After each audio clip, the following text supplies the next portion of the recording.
আমাদের জায়গা নির্ধারণ করে দেওয়া হয়েছে। সেই জায়গায় মিছিল নিয়ে আমরা আমাদের নির্ধারিত জায়গায় যাব।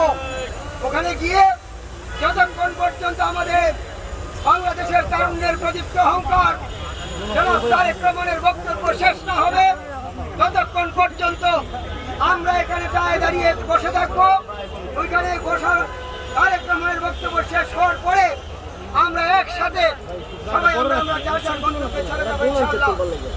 আমাদের মাঝে আজকের এই সমাবেশের মিছিল পরবর্তী অনুষ্ঠানে উপস্থিত রয়েছেন, পূর্ববর্তী সংক্ষিপ্ত আলোচনায় উপস্থিত রয়েছেন, সভাপতিত্ব করছেন বাংলাদেশ জাতীয়তাবাদী স্বেচ্ছাসেবক দল হবিগঞ্জ জেলা শাখার বিপ্লবী আহ্বায়ক সাবেক ছাত্রনেতা জনাব সৈয়দ মুশফিক আহমেদ। আমাদের মাঝে উপস্থিত রয়েছেন কেন্দ্রীয় টিমের পক্ষ থেকে আমাদের হবিগঞ্জের কৃতি সন্তান স্বেচ্ছাসেবক দল কেন্দ্রীয় সংসদের বিপ্লবী সহ সাধারণ সম্পাদক জননেতা জনাব ইসলাম মিজান। আমাদের